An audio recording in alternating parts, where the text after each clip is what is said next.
For the past couple of weeks, I've been thinking about faithfulness, about what it means to take on and fulfill commitments that last for scores of years or even a lifetime.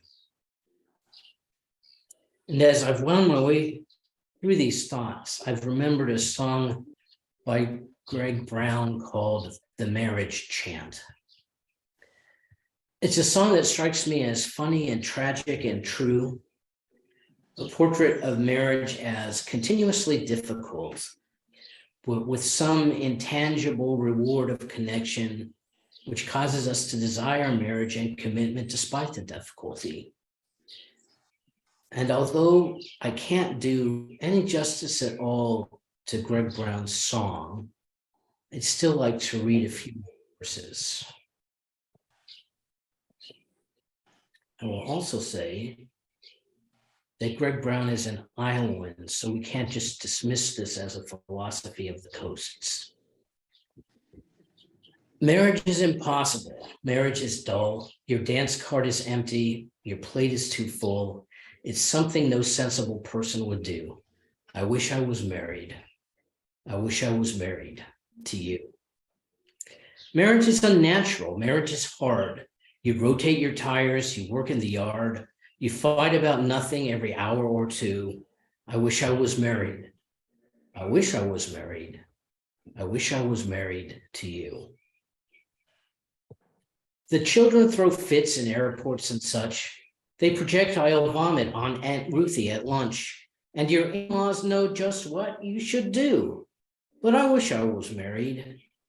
I wish I was married. I wish I was married to you.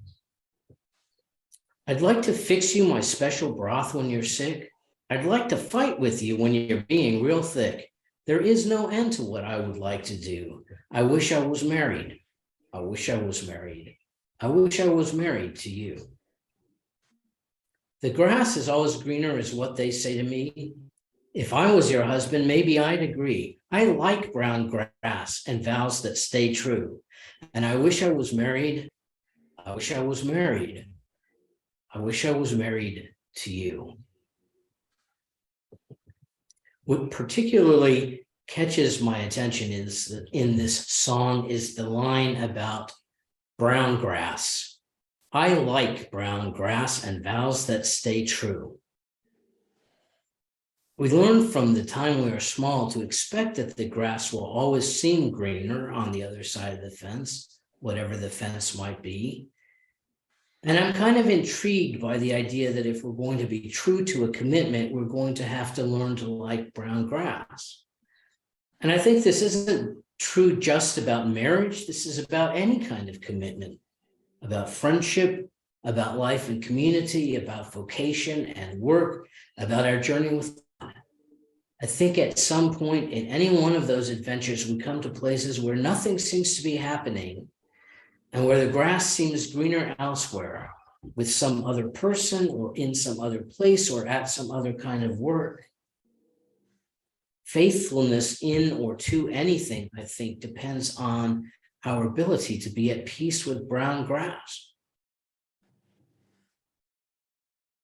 There are, of course, times when we legitimately give up on some commitments, times when we decide that the grass isn't simply brown, but that it's dyed.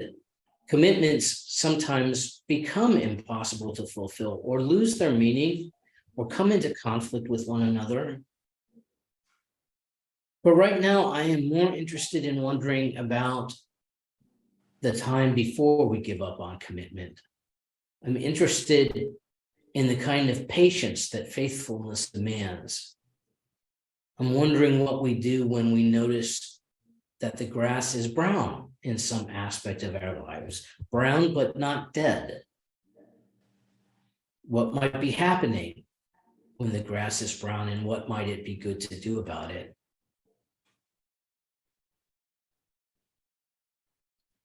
I'm still a little scared of repeating last fall's brown grass caused by drought.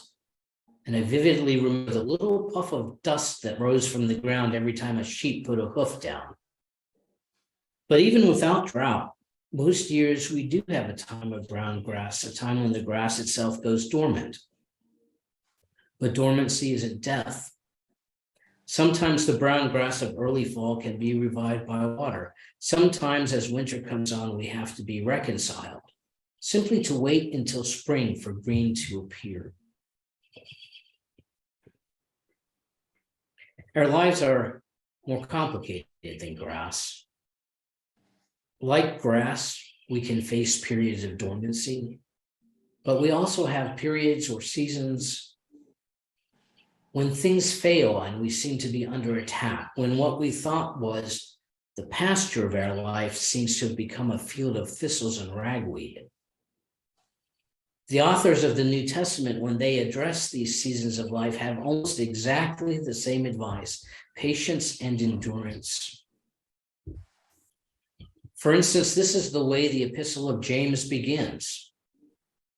My brothers and sisters, whenever you face trials of any kind, consider it nothing but joy, because you know that the testing of your faith produces endurance. And let endurance have its full effect, so that you may be mature and complete, lacking in nothing.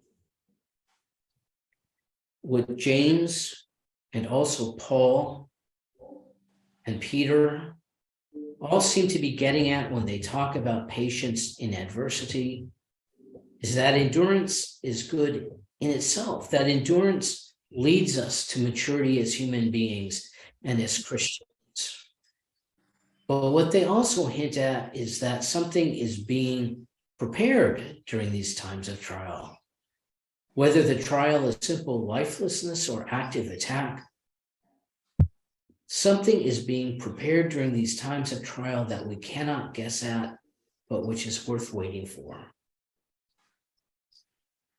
I think what they mean is that if we cannot withstand these periods, or actually, if we can withstand these periods of trial, these stretches of brown grass, we will be rewarded with a deeper and more pervasive awareness of God's presence with us, of God's comfort, and of God's action in history.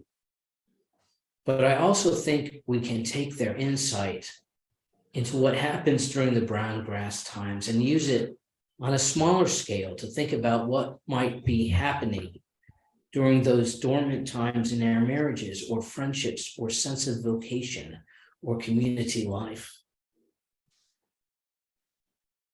I think I have probably spoken many times about what I learned about life from the time when I was the pastor at Cincinnati Friends, because it was the first time I had really been up close and personal with folks who practiced routine maintenance and ongoing daily caretaking, rather than simply meeting each crisis as it arose. And I kind of exaggerate this, but also I kind of don't. And so I still remember in my first year there when Fred Kreischer planted hostas along the walls of the meeting house. I didn't know anything about hostas. And Fred brought in these tiny plants with a few small leaves and planted them 3 or 4 feet away from the walls of the meeting house.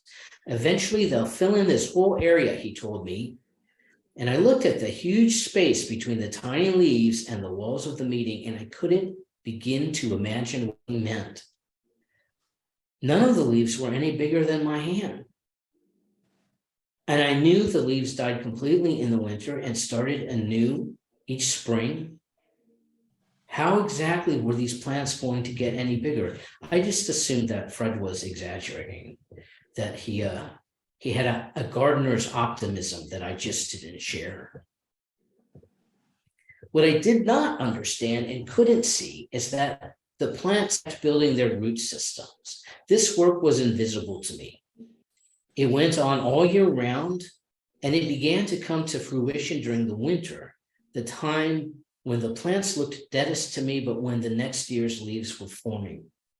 When the hostas began to emerge from their dormancy, they were bigger, larger, and stronger than before.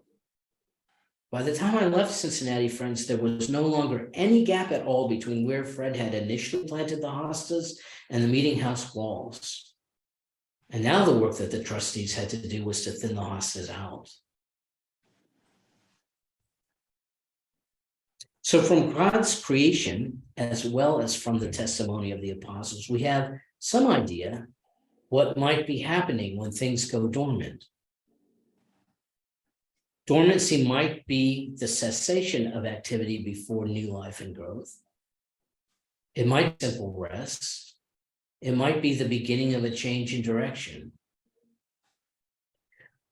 But we have reason for assurance that even though we might not see anything happening, it doesn't mean nothing is going on.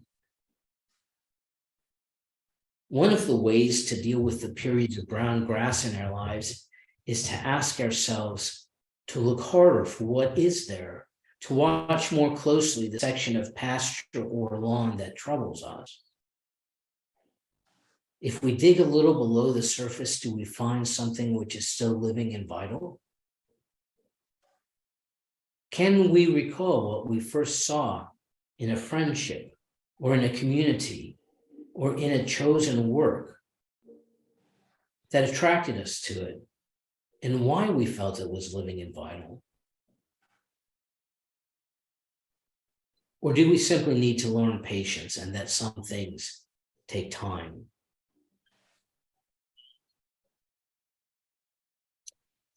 All of these things can help us to live with brown grass. I also have to say that, knowing many of you, I don't think this is a lesson you particularly need to hear from me.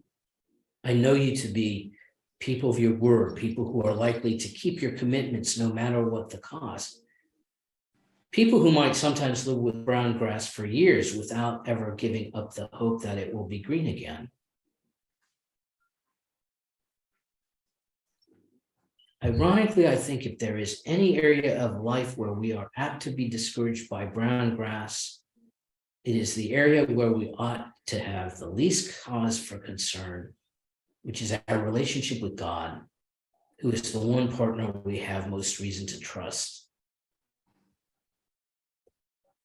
But I think for lots of us, it's more likely here than anywhere else in our lives that we make our peace with brown grass by giving up on the yard and turning our time and energy elsewhere. Even though it is possible to endure these bare stretches in our relationship with God in the same ways that we endure any of the other bare stretches, by careful watching, by remembering and believing the first vision, the first dream, the first call, and by patience. Because with God, whose constant love we know from experience, as well as from the life of Jesus, the testimony of Scripture, and the stories of countless fellow pilgrims over time, we know with certainty that when it comes to God, what is dormant is not dead.